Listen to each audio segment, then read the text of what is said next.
இன்னைக்கு வீடியோவில் solar பேனல்ஸோட types பற்றி பேச போகிறோம்.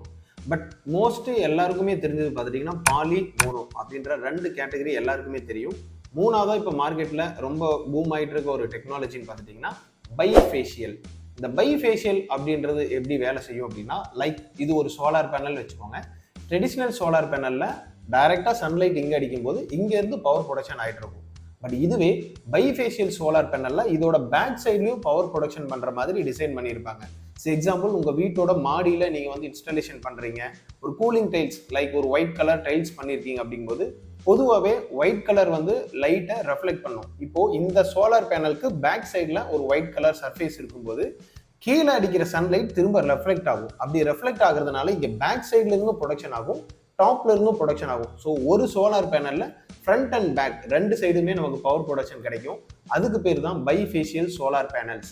இதோட எஃபிஷியன்சி எந்த அளவுக்கு இருக்கும்னு மேனுஃபேக்சரர் சொல்றாங்க அப்படின்னா, ட்ரெடிஷ்னல் சோலார் பேனல்ஸை விட 30% இதில் பவர் வந்து அதிகமாக ப்ரொடியூஸ் பண்ண முடியும் அப்படின்னு சொல்லியிருக்காங்க. So variety of brands like Adani, Longi, Trina இந்த மாதிரியான பிராண்ட்ஸ்லையும் பைஃபேஷியல் சோலார் பேனல்ஸ் வந்துட்டு இருக்கு. ஸோ பைஃபேஷியல் பற்றி நம்ம இன்னும் டீட்டெயில்டாக பேசுவோம். மறக்காமல் சப்ஸ்கிரைப் பண்ணுங்கள், உங்கள் ஃப்ரெண்ட்ஸுக்கு ஷேர் பண்ணுங்கள். தேங்க்யூ.